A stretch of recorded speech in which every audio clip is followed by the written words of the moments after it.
ইয়ারহামুকাল্লাহ ইয়ারহামুকাল্লাহ বলা হচ্ছে সুন্নাহ। ইনি যেহেতু সুন্নাহর উপর আমল করতে পারছেন না, যদি চলে গেছেন, ইমাম আবু দাউদ রাহিমাহুল্লাহ একটা নৌকা ভাড়া করলেন।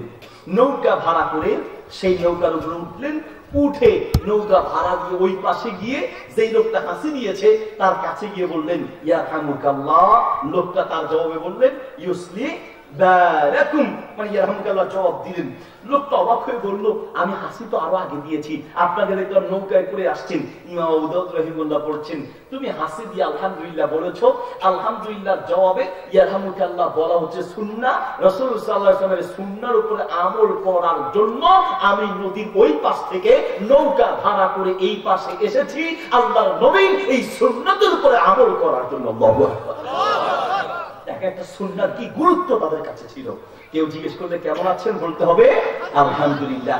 আমরা বলি ভাই রে কে খবর দেয় আমার, আসি কোন রকম না রে ভাই বেশি ভালো নাই, গরিবের খবর নেয় কি, মুখ দিয়ে আলহামদুলিল্লাহ বের হয় না। কারণ আপনি যে কি পরিমাণ নিয়ামতের মধ্যে আছেন আপনার সেই উপলব্ধি নাই। ওয়াল্লাহি বলছি ভাই, মাঝে মাঝে নিজেকে একটু প্রশ্ন করবেন, আপনাকে আল্লাহ যে পরিমাণ নিয়ামত দিয়েছেন বেশি কিছু লাগবে না তো ভাই, খালি দুটি চোখ দিয়ে একটু ভাবেন। আমার একটা মাদ্রাসা আছে, প্রতিবন্ধী মাদ্রাসা। আর আমার এই প্রতিবন্ধী মাদ্রাসায় টিচার চোখে দেখে না, ছাত্র চোখে দেখে না, অন্ধ বধির যারা তারা সেখানে পড়ে। আবার টিচার দিয়ে আমি মাঝে মাঝে তাকাই, চোখে দেখে না, অন্ধ, তাকাই আর আমি আমাকে প্রশ্ন করি কয়দিন আমি এই চোখ বন্ধ করে চলতে পারবো? 1 ঘন্টা, 1 দিন, 1 সপ্তাহ, এর বেশি পারবেন?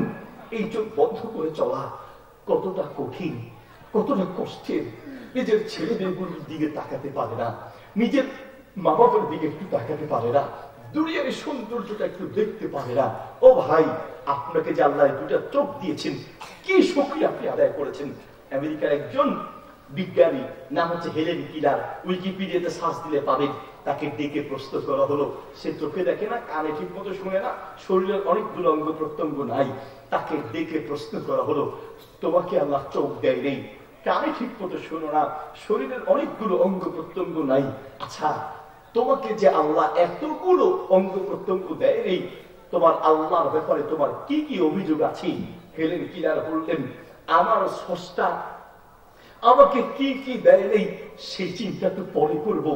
আমার স্রষ্টা আমাকে যা যা দিয়েছে আমি কিয়ামত পর্যন্ত তাও তো গুণে শেষ করতে পারবো না। বহু আমরা কি পাই নাই, আল্লাহ কি দেয় নাই, আমাদের নজর হচ্ছে সেই দিকে। যা দিয়েছে কিয়ামত পর্যন্ত গুণেও তো শেষ করতে পারবো না, ঠিক কিনা? গুণে শেষ করতে পারবো না। শুধু আমাদের অভিযোগ আল্লাহ আমাকে কি দেয় নেই। আসলে আল্লাহ যা দিয়েছে সেগুলোর শুকরিয়া আদায় করার চেষ্টা করি, নিয়ামতগুলো নিয়ে ভাবি, তাহলে করি যায় আল্লাহর প্রতি একটা ভালোবাসা সৃষ্টি হবে। নাম্বার 2 নাম্বার পয়েন্ট বলি, আমি আলোচনা শেষ করব। 2 নাম্বার পয়েন্ট হলো আল্লাহর প্রতি ভালোবাসার পাশাপাশি আল্লাহর প্রতি ভয় থাকতে হবে। 1 নাম্বার হলো করি যায় আল্লাহর প্রতি ভালোবাসা। ভাই অনেক সময় বিশ্বাস করেন আমলের চেয়ে এই ভালোবাসার দাম আল্লাহর কাছে অনেক বেশি।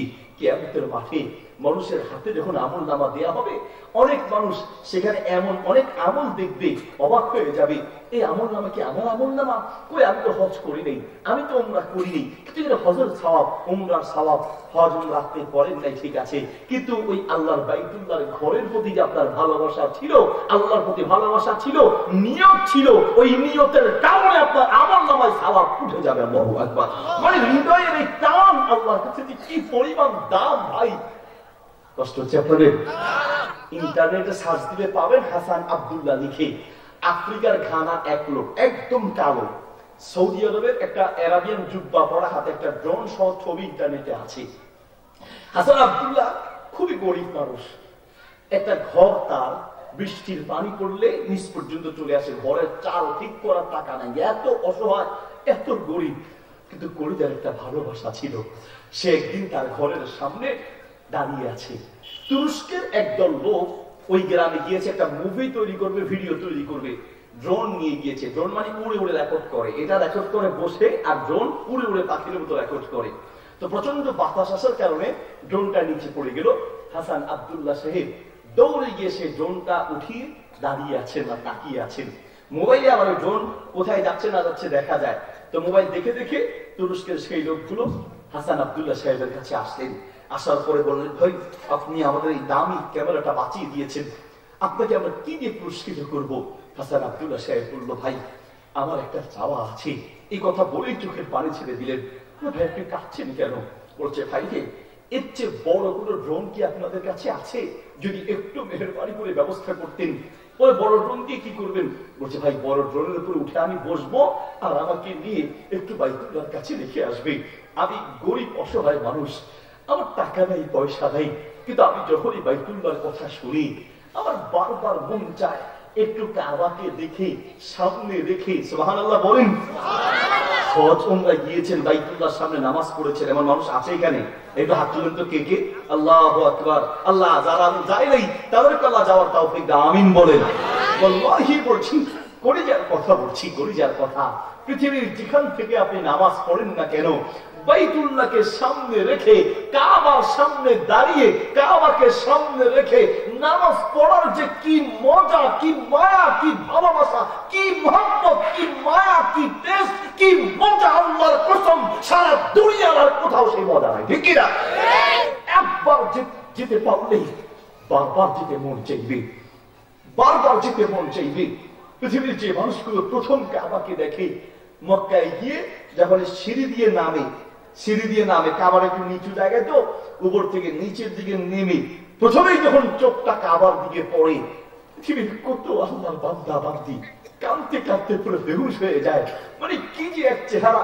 গত বছর রমজানে আমরাই গেলাম, এক লোকের সাথে দেখা হলো, তো বললো, তার সাথে পরিচয় হলো, বললো, ভাই আমার মতো খারাপ দুনিয়ার মনে আর একটা ছিল না। প্রতি বছর সে উমরা করতে যায়, প্রতি বছর রমজানে যায়, যাওয়ার চেষ্টা করে। বলে আমি আজীবন আসবো ইনশাল্লাহ। আমি বললাম, এত মহব্বত, এত টান কারণ কি?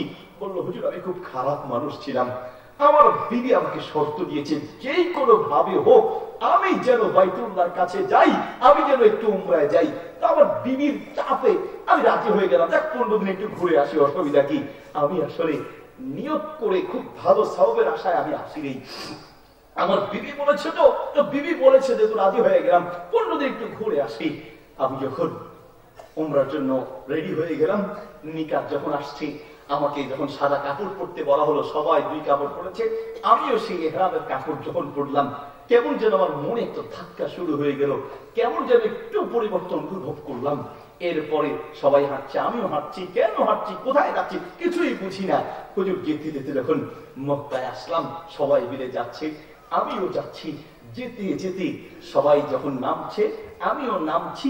সর্বপ্রথম যখন কাবাটা দিকে আবার চোখ পড়লো, আল্লাহর কসম হুজুর কালো গিরাপে মোড়ানো, ওই গোল্ডেন সুতা দিয়ে বাঁধাই করা এই কালো গিরাপে মোড়ানো কাবাটার মধ্যে যে কি মায়া আর ভালোবাসা! তাকায় রইলাম তো তাকায় থাকলামই। আমার সব বন্ধুরা চলে গেল, আমি 2টা চোখ নামাতে পারলাম না। সেই দিন যে কলিজায় একটা আঘাত লেগেছে, এমন পরিবর্তন আল্লাহ দিয়েছে, এরপর থেকে আর কোনোদিন কোনো হারাম কাজে লিপ্ত হই নাই। আল্লাহ হেদায়েত দিতে চাইলে কতক্ষণ।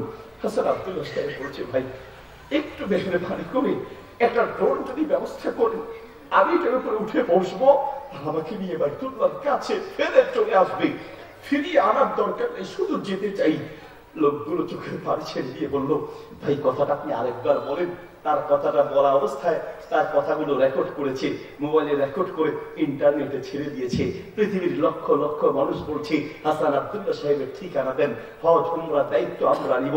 তুরস্কের সরকার বলছে, এই আল্লাহর পাহুনের দায়িত্ব পৃথিবীর কারো হাতে দেওয়া যাবে না। তুরস্কের সরকার সরকারি খরচ দিয়ে, সমস্ত সরকারি খরচ বহন করে, সরকারি সম্মান সরকারি খরচ দিয়ে হজ করিয়ে, আবার সরকারি খরচ সরকারি সম্মান দিয়ে বাড়িতে পৌঁছে দিয়েছেন। টাকা পয়সা অর্থ সম্পদ কিচ্ছু ছিল না, কলিজার টান আর ভালোবাসা থাকলেই সম্ভব হয়। টানা ভালোবাসা লাগবে। একটা পয়েন্টেই তো রাত শেষ হয়ে গেল। প্রিয় ভাইয়ের আমার, যদি পরকালে নাজাত পেতে চাই, আল্লাহর প্রতি ভালোবাসা। 2 নম্বর হচ্ছে আল্লাহর প্রতি ভয়। আল্লাহর প্রতি ভয়। প্রিয় ভাইরা, আল্লাহর প্রতি ভয় মানে বেশি বলা লাগবে না। হেদায়েত দিতে চাইলে 1 মিনিটের কথাই যথেষ্ট। ওমর রাদিয়াল্লাহু আনহু রাস্তার পাশ দিয়ে একটা পাহাড়ের পাশ দিয়ে যাচ্ছেন, হিকায়াতুল উয়ুনের মধ্যে এসেছে, এক রাখালকে রেখে বললেন, ইয়া রাইয়াল গানাম, হে ছাগলের রাখাল, এদিকে আসো, পরীক্ষা করার জন্য তাকে বলছি, তোমার তো অনেকগুলো ছাগল, মাশাআল্লাহ, একটা ছাগল আমাকে দাও আর আমি কিছু টাকা দিয়ে দিই, এগুলো নিয়ে তুমি গরিব মানুষ, আর আমি কয়দিন খেতে পারবে। রাখাল বলছে, ইন্নী রাইউল গানাম লাস্তু বিমালিকিল গানাম, আমি তো শুধুমাত্র ছাগলের রাখাল, আমি তো ছাগলের মালিক নই, আমি শুধু পালতে পারি, বিক্রি করার কোনো অধিকার আমার নাই, শুধু আমি পালার দায়িত্ব আছে।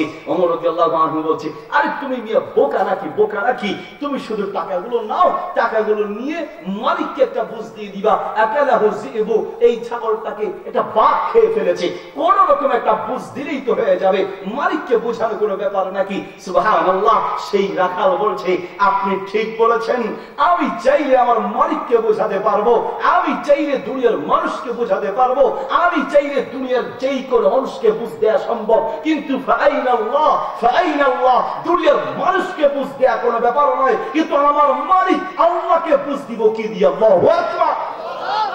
শুধু আল্লাহ আমাকে দেখছেন, কিয়ামতের মাঠে আমার হিসাব হবে, আল্লাহর সামনে দাঁড়াতে হবে, এই ভয় রাখেন, জীবনটা চেঞ্জ হয়ে যাবে, জীবনটা চেঞ্জ হয়ে যাবে।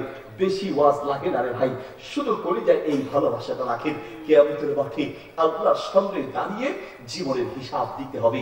ভাই আমার, আপনি যা করছেন প্রত্যেকটা কাজ কিন্তু রেকর্ড হচ্ছে।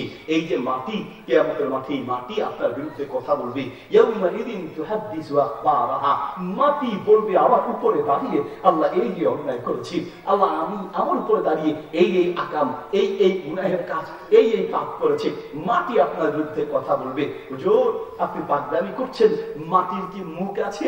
মাটি কথা বলবে, হ্যাঁ আপনি ঠিক বলেছেন, মাটির মুখ নেই, কিন্তু মাটি কথা বলতে পারবে।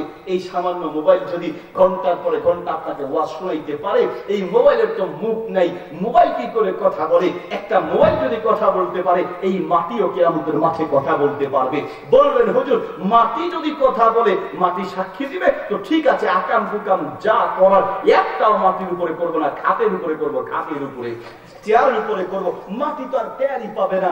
আল্লাহ বলছেন, বান্দা তুই কত চালাক, চালাকি আল্লাহর সাথে চালাকি চলে না? না বান্দা, মাটিকে তো সাক্ষী রেখেছি, শোন, মাটি তো সাক্ষী দিবে দিবে। ইয়াউমা ইদিন তুহাদ্দিসু আখবারাহা, মাটির পাশাপাশি ইয়াউমা তাশহাদু আলাইহিম আলসিনাতুহুম ওয়া আইদিহিম ওয়া আরজুলুহুম বিমা কানু ইয়াকসিবুন।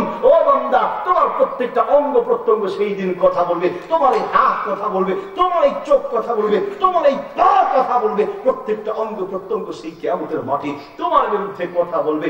বান্দা, পা, অঙ্গ প্রত্যঙ্গ এগুলোকে ঠেকাবে কি দিয়ে? শুধুমাত্র অঙ্গ প্রত্যঙ্গ নয়, আল্লাহ বলেন ওয়া কুল্লু ইনসানিন আলসামনাহু তাইরাহু ফি উনুকিহি। ও বান্দা, তোমার গলার মধ্যে আমি রেগুলার ফিট করে দিয়েছি। হাতে রেগুলার ফিট করলে বাঙালি বড় চালাক, হাত অপারেশন করে ফেলে দিত, অথবা হাতটাকে বাম পকেটে ঢুকাইয়া ডান হাত দিয়ে বলতো যে দেন ঘুষ দেন, ডান হাতে থাকলে ডান হাত পকেটে ঢুকাইয়া বাম হাত দিয়ে ঘুষের টাকা দিত। আল্লাহ বলেন পায়ে দিলে পাটা মাটির গর্তে ঢুকাইয়া রাখতি, কিন্তু বান্দা আমি এমন জায়গায় দিয়েছি, ওয়া কুল্লু ইনসানিন আলজামনাহু তাইরাহু ফি উনুকিহি। উনুকুন মানে গলা, বান্দা গলার মধ্যে রেকর্ডার ফিট করে দিয়েছি, ভিডিও রেকর্ড হচ্ছে, অডিও রেকর্ড হচ্ছে, কোথায় যাও যেখানে যাবে এই গলা রেখে আসতে পারবে না, এই গলায় তোমার রেকর্ড হচ্ছে। পাশাপাশি ফেরেশতারা রেকর্ড করছে, পৃথিবীর প্রত্যেকটা জায়গায় জায়গায় জায়গায় রেকর্ড হচ্ছে। কিয়ামতের মাঠে হিসাব দিতে হবে। এই কথা রাখলে জীবন চেঞ্জ হয়ে যাবে। কষ্ট হচ্ছে আপনাদের ভাই, রাত অনেক গভীর হয়েছে। প্রিয় হাজরিন, আমি আপনাদের সাথে একটা আলাদা আন্তরিকতা আছে। সেই 11 বছর আগে, 12 বছর আগে আলহামদুলিল্লাহ এসেছিলাম। বয়স এখন দেখতে মনে হচ্ছে যে তেমন পরিবর্তন হয় নাই, তাই না? আগের মতোই আছে, ঠিক কিনা? উপরে ঠিক ফিটফাট, কিন্তু ভিতরে সতর্কতা। উপরে ঠিক আছে, আগে দাঁড়িয়ে দাঁড়িয়ে বক্তব্য দিতাম, মনে আছে? দাঁড়ায় দাঁড়ায় বক্তব্য দিতাম, আলহামদুলিল্লাহ আমার মনে আছে। নেপাল একটানা প্রোগ্রাম করেছিলাম, প্রায় 4 ঘন্টা দাঁড়িয়ে বক্তব্য দিয়েছি। আলহামদুলিল্লাহ ইন্ডিয়াতে 3.5 ঘন্টা দাঁড়িয়ে বক্তব্য দিয়েছি একটানা, আলহামদুলিল্লাহ মনে আছে। কিন্তু এখন আর শরীরে আগের মতো নেই। আলহামদুলিল্লাহ এখন আমার ছেলেদেরকে তৈরি করছি, ছাত্রদেরকে তৈরি করছি, আস্তে আস্তে ওরা তৈরি হবে। এই মাঠ ধরে রাখা খুব জরুরি। আপনারা জানেন কিনা জানি না, মাহফিলের মাঠে এখন কিছু বক্তা নামের জাহেল তৈরি হচ্ছে, ঠিক কিনা? মানুষকে শিরক কুফরি বিদআতের দিকে নিয়ে যাচ্ছে। এই জন্য আমার আগে যে ছেলেটা তেলাওয়াত করলো, মাশাআল্লাহ খুব সুন্দর একটা তেলাওয়াত করেছে। এলাকায় এইরকম যোগ্য আলেম তৈরি করার জন্য আমি ভাইয়ের সাথে যোগাযোগ থাকবে। মাদ্রাসাকে উন্নত করার জন্য যত ফর্মুলা, যত পরামর্শ দরকার আমি ইনশাআল্লাহ আমার নিজের থেকে দেওয়ার চেষ্টা করব।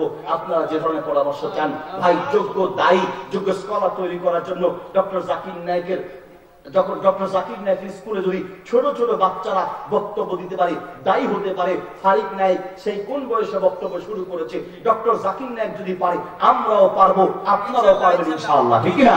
ইনশাআল্লাহ পারবেন। তবে সকলের আন্তরিকতা, ভালোবাসা লাগবে। ভাই একটা মাদ্রাসা পুরো ব্যক্তির নয়, আমাদের প্রত্যেকের মাদ্রাসা। এই মাহফিল বছরে একদিন আমি অন্তর থেকে দোয়া করছি, এইরকম 100 মাহফিল করার চেয়ে একটা মাদ্রাসা করার গুরুত্ব লক্ষ কোটি গুণ বেশি। আমার সাথে যারা আসেন, কারণ ভাই আমি আজকে চলে যাওয়ার পরে ওই যে ভাই বলছে যে আপনি এখানে আসছেন, সেই হিসেবে মনে উঠে আসার সময় আমার ড্রাইভারকে বলতেছি, সাগরদেরকে বলতেছি যে হ্যাঁ এই এলাকায় মনে হয় এসেছিলাম, বারবার মনে হচ্ছে যে এসেছিলাম, আলহামদুলিল্লাহ। কিন্তু আপনি যদি জিজ্ঞেস করেন এলাকার নাম কি, তালাবহ। ও আচ্ছা তালাবহ। কিয়ামতের মাসুদ আমাকে দেয় বলেন, হুজুর আপনি ওয়াজ করতে গেছিলেন তালাবহ মানুষের, হুজুর আমার জন্য একটু কিছু করেন হুজুর। সেই দিন আমি তালাবহ চিনবো না আর ভাঙ্গনও চিনবো না, কিন্তু আপনার এলাকার প্রত্যেকটা সন্তান দোয়া করার সময় একটা হাদিসের রিওয়ায়াত এমন পাওয়া যায়, কিয়ামতের মাঠে আল্লাহকে বলবে ইয়াহুজ্জুনা মা'ানা ওয়া ইয়াসুমুনা মা'ানা ওয়া ইউসাল্লুনা মা'ানা। আল্লাহ আমাদের এই লোকগুলো আমাদের সাথে নামাজ পড়তো, রোজা রাখতো, হজ করতো, আমরা জান্নাতে যাব। আল্লাহ এদেরকে তো আমাদের সাথে সালাত আদায় করতে দেখেছি, আল্লাহ এদেরকেও জান্নাত দাও। আল্লাহু আকবার। দোয়া করার সময় আপনার এলাকার ছাত্রগুলো, আলেমগুলো দোয়া করার সময় আগে আপনার এলাকার নাম নিয়ে দোয়া করবে। আমি কিন্তু আপনাদের জন্য দোয়া আজকে বললে একটু করে যাব, এরপরেই শেষ। এরপরে আমি মোহাম্মদ আলীকে খুঁজে পাবেন না, আমাকে খুঁজে পাবেন না। আপনার এলাকায় এমন কিছু যোগ্য আলেম তৈরি করেন ইনশাআল্লাহ। প্রত্যেকবার দোয়া করার সময় আপনাদের জন্য আগে দোয়া করবে। এই এলাকায় আল্লাহ চাহে তো এখান থেকে ইমাম বুখারী তৈরি হতে পারে ইনশাআল্লাহ, এখান থেকে ইমাম মুসলিম তৈরি হবে, এখান থেকে ইমাম আহমদ তৈরি হবে, এখান থেকে ইমাম ইবনে তাইমিয়া, ইবনুল কাইয়্যিম তৈরি হবে ইনশাআল্লাহ, ঠিক কি না? এই জন্য আমাদের প্রত্যেককে প্রস্তুতি নিতে হবে, ঠিক কি না? আমাদের জীবন শেষ, এই যে আমাদের সভাপতি সাহেব জীবন শেষের দিকে, উনি শেষের দিকে, আমরা শেষের দিকে, পরবর্তী প্রজন্ম তৈরি করতে হবে। রাজি আছি ইনশাআল্লাহ? একটু 2-4 মিনিট আপনাদের আরেকটু কষ্ট দিতে চাই। সভাপতি সাহেব আছেন, আমাদের সালাউদ্দিন ভাই, সালাউদ্দিন ভাই আছেন, আমার একটা ছাত্র নিয়ে এসে 2 মিনিট একটু কথা বলবে, যার সাহস করার জন্য, যাতে একটু প্রস্তুতি নিতে পারে। আপনি একটু সময় দিবেন নাকি রাগ করবেন?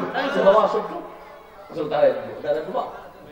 আচ্ছা আসো, একটু 2-4 মিনিট সময় দেন, একটু সাহস করছি।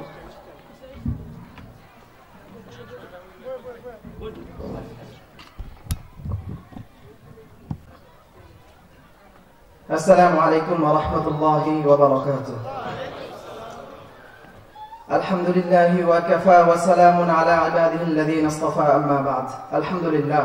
প্রিয় উপস্থিতি, আমরা শুরুতেই মহান রব্বুল আলামিনের শুকরিয়া আদায় করছি যে মালিক আমাদেরকে এই পর্যন্ত, এত গভীর রজনী পর্যন্ত আমাদেরকে আমার উস্তাদের আলোচনা শোনার তৌফিক দান করেছেন। এজন্য সকলে শুকরিয়া আদায় করছি, আলহামদুলিল্লাহ। প্রিয় উপস্থিতি, বর্তমানে আমরা এমন একটা সময় পার করছি, আমাদের চতুর্দিকে মৃত্যুর মিছিল চলছে, মৃত্যুর মিছিল।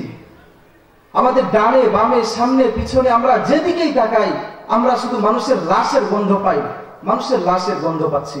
প্রিয় হাজিরিন, আমি যদি আপনাদের কাউকে আমার কাছে ডেকে জিজ্ঞেস করি, বাবা আপনি এখন পর্যন্ত এই পৃথিবীতে জীবিত আছেন, বলেন তো কারণটা কি?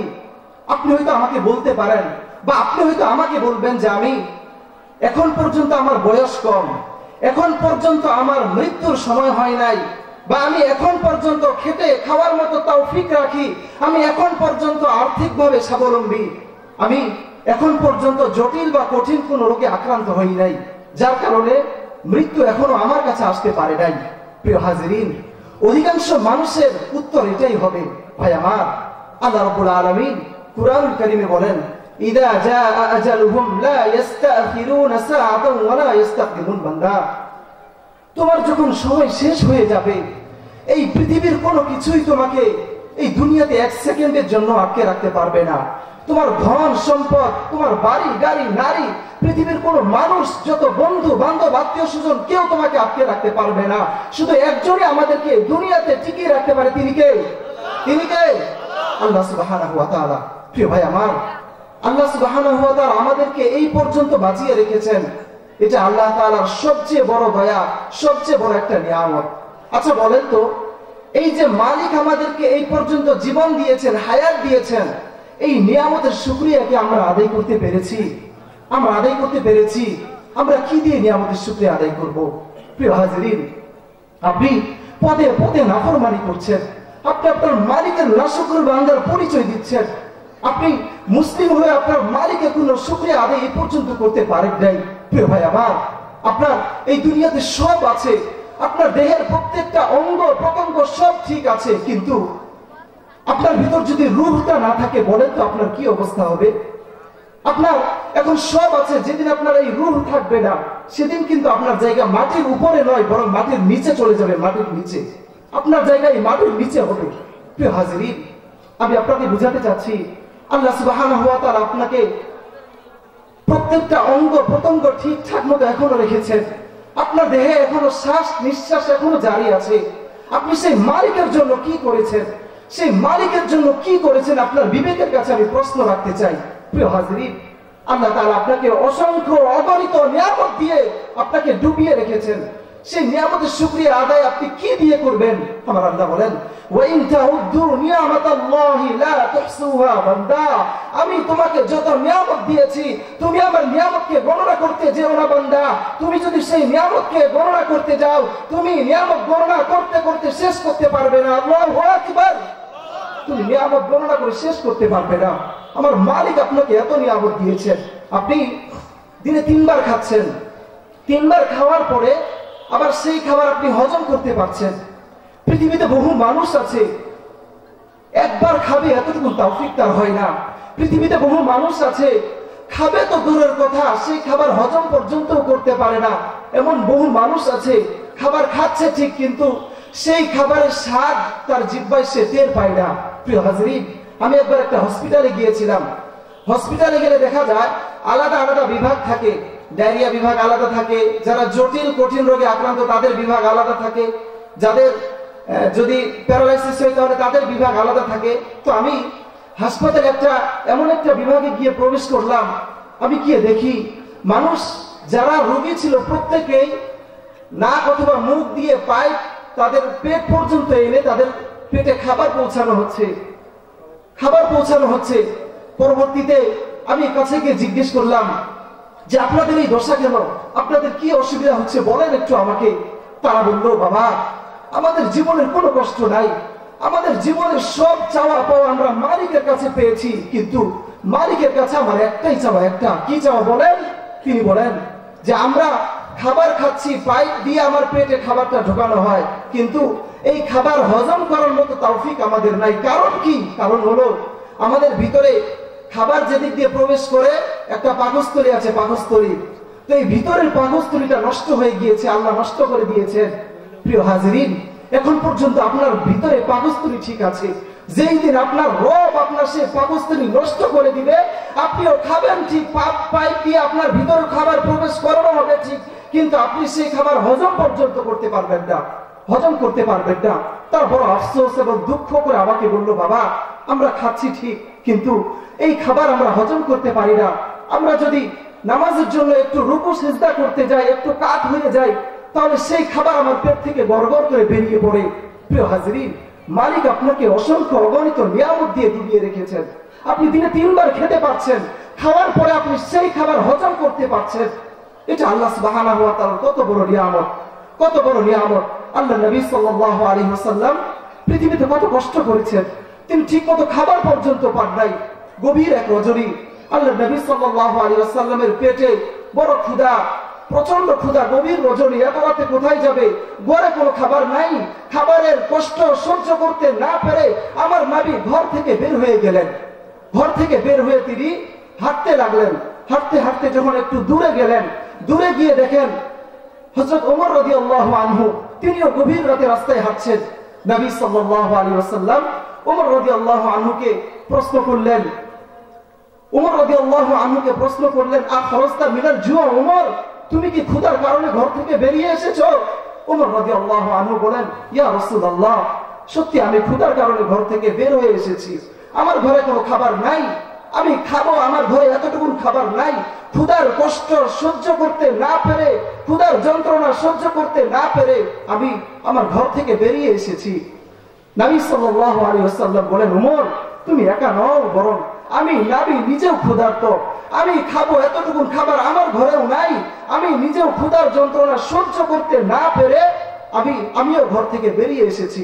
ওমর টেনশন করো না, এই পৃথিবীর সব দরজা বন্ধ হয়ে যেতে পারে, কিন্তু ইন্নাল্লাহা মা'ানা, আল্লাহ সুবহানাহু ওয়া তাআলা অবশ্যই আমাদের সাথে আছেন। নবী সাল্লাল্লাহু আলাইহি ওয়াসাল্লাম ওমর রাদিয়াল্লাহু আনহুকে নিয়ে হাঁটতে লাগলেন। হাঁটতে হাঁটতে আরেকটু সামনে গিয়ে দেখেন আমিরুল মুমিনিন আলী রাদিয়াল্লাহু আনহুর সাথে দেখা। আলী রাদিয়াল্লাহু আনহুকে কাছে ডেকে জিজ্ঞেস করলেন, আলী এত রাতে তুমি বাইরে কেন? তোমার তো ঘরে থাকার কথা, এই সময় তো তোমার ঘুমে থাকার কথা। আলী রাদিয়াল্লাহু আনহু লজ্জার কারণে বলতে পারছে না। নবী সাল্লাল্লাহু আলাইহি ওয়াসাল্লামকে কি করে বলে? আলী রাদিয়াল্লাহু আনহু কষ্ট লুকিয়ে না রেখে নবী সাল্লাল্লাহু আলাইহি ওয়াসাল্লামের কাছে প্রকাশ করে বললেন, ইয়া রাসূলুল্লাহ, সত্যিকার অর্থে আমি প্রচন্ড ক্ষুধার্ত, আমার পেটে কোনো খাবার নাই, আমার ঘরে খাবো এতটুকু খাবার আমার ঘরে নাই, যার কারণে আমি ক্ষুধার যন্ত্রণা, ক্ষুধার কষ্ট সহ্য করতে না পেরে আমি আলী ঘর থেকে বেরিয়ে এসেছি। নবী সাল্লাল্লাহু আলাইহি ওয়াসাল্লাম সান্ত্বনার বাণী শুনলেন, আলী, ওমর তোমরা মোটেও টেনশন করো না, আমাদের সাথে একজন আছেন, তিনি কে? আল্লাহ। আমাদের সাথে আল্লাহ সুবহানাহু ওয়া তাআলা আছেন। নবী সাল্লাল্লাহু আলাইহি ওয়াসাল্লাম আলী এবং ওমর রাদিয়াল্লাহু আনহুকে নিয়ে হাঁটতে লাগলেন। পেটে ক্ষুধার যন্ত্রণা, আর মনে মনে ভাবতে লাগলেন আল্লাহ হয়তো তাদের জন্য কোনো না কোনো ব্যবস্থা করে দিবেন ইনশাআল্লাহ। হাঁটতে হাঁটতে একজন আনসারী সাহাবীর বাড়িতে গিয়ে দরজায় কড়া নাড়লেন। দরজা খুলে আনসারী সাহাবী দেখেন রাসূল সাল্লাল্লাহু আলাইহি ওয়াসাল্লাম দাঁড়িয়ে আছেন, পাশে ওমর এবং আলী রাদিয়াল্লাহু আনহু দাঁড়ানো। সেই সাহাবী বললেন, ইয়া রাসূলুল্লাহ, এই গভীর রজনীতে আপনি আমার বাড়িতে এসেছেন, বলেন আমি আপনার কি খেদমত করতে পারি? নবী সাল্লাল্লাহু আলাইহি ওয়াসাল্লাম বলেন, সাহাবী, আমরা সবাই ক্ষুধার্ত, আমরা খাবো এতটুকু খাবার আমাদের কাছে নাই, যদি পারো আমাদের একটু মেহমানদারি করো, আমরা একটু খাবো। সেই সাহাবী নবী সাল্লাল্লাহু আলাইহি ওয়াসাল্লাম এবং ওমর রাদিয়াল্লাহু আনহু, আলী রাদিয়াল্লাহু আনহুকে ঘরে দিয়ে বসালেন। তাদের সামনে ঠান্ডা পানি পেশ করে, ঘরে একটা বকরি ছিল, ছোট খাসি জবাই করে তাদের সামনে পেশ করলেন। খাওয়া শেষে আলী রাদিয়াল্লাহু আনহু, ওমর রাদিয়াল্লাহু আনহু, আল্লাহর নবী সাল্লাল্লাহু আলাইহি ওয়াসাল্লাম বসে আছেন। কিছুক্ষণ পর আলী এবং ওমর রাদিয়াল্লাহু আনহু দেখেন নবী সাল্লাল্লাহু আলাইহি ওয়াসাল্লাম অঝোর ধারায় কাঁদতে লাগলেন। কাঁদতে কাঁদতে চোখের পানি দিয়ে বুক ভাসাচ্ছেন। আলী রাদিয়াল্লাহু আনহু, ওমর রাদিয়াল্লাহু আনহু বললেন, ইয়া রাসূলুল্লাহ, আপনি তো খেয়েছেন, আমরাও তো খেয়েছি, আমাদের পেটে যে ক্ষুধা ছিল তার চেয়ে আমরা পরিবারে বেশি খেয়েছি, এরপরেও আপনি কাঁদছেন কেন? ইয়া রাসূলুল্লাহ, আপনার কি আরো কোনো খাবার প্রয়োজন আছে? নবী সাল্লাল্লাহু আলাইহি ওয়াসাল্লাম বলেন, আলী, ওমর, আমি আমার ক্ষুধার জন্য কাঁদছি না, বরং আমি কাঁদছি তুমি আলী এবং ওমর যেই পানি আর খাসি খেয়েছো। সুম্মা লা তুসআলুন্না ইয়াওমা ইদিন আনিন নাঈম। আলী, ওমর, শুনে রাখো, এই যে আমরা খেলাম এই নিয়ামত সম্পর্কে আমাদের রব আমাদেরকে জিজ্ঞাসা করবে। আল্লাহু আকবার, আমাদের রব আমাদেরকে জিজ্ঞাসা করবে। প্রিয় হাজিরিন, আপনাদের কাছে প্রশ্ন, আলী রাদিয়াল্লাহু আনহু, ওমর রাদিয়াল্লাহু আনহু নবী সাল্লাল্লাহু আলাইহি ওয়াসাল্লাম কি নিজের বাড়িতে খেয়েছিলেন? না, আরেকজনের বাড়িতে খেয়েছিলেন। আরেকজনের বাড়িতে খাওয়ার পরেও যদি নবী সাল্লাল্লাহু আলাইহি ওয়াসাল্লাম বলেন, সুম্মা লা তুসআলুন্না ইয়াওমা ইদিন আনিন নাঈম, এই নিয়ামত সম্পর্কেও জিজ্ঞাসা করা হবে, বলেন তো আপনি কি অন্যের বাড়িতে খান না নিজের বাড়িতে খান? আপনি সারা বছর নিজের বাড়িতে খাচ্ছেন। প্রিয় হাজিরিন, তাহলে আপনাকে রব কি পরিমাণ নিয়ামতের জন্য জবাবদিহিতা করতে হবে। প্রিয় হাজিরিন, আমি আপনাকে বুঝাতে চাচ্ছি, মালিকের অসংখ্য অগণিত নিয়ামতে আপনি ডুবে আছেন, কিন্তু সেই মালিকের জন্য আপনি কি করেছেন? আপনার তো হাও মাও করে কান্না করা উচিত ছিল। আপনার তো সেজদায় পড়ে মালিকের কুদরতি পায়ে সেজদা ঠেকিয়ে বলা উচিত ছিল, মালিক, আপনি এখন পর্যন্ত আমাকে খেতে দিচ্ছেন, মালিক, আমি এখন পর্যন্ত খেতে খাওয়ার তৌফিক রাখি, মালিক, আপনি আমাকে এখন পর্যন্ত দুনিয়াতে জীবিত রেখেছেন, এর জন্য তো আপনার হাও মাও করে কান্না করা উচিত ছিল। প্রিয় হাজিরিন, আমি শেষ করে দিচ্ছি, আল্লাহ সুবহানাহু ওয়া তাআলার অসংখ্য অগণিত নিয়ামতে আপনি ডুবে আছেন। আমাদের উচিত আমরা সেই নিয়ামতের কদর করব, সেই নিয়ামতের শুকরিয়া আদায় করব তো ইনশাআল্লাহ। ইনশাআল্লাহ তাআলা। আসসালামু আলাইকুম ওয়া রাহমাতুল্লাহি ওয়া বারাকাতুহু।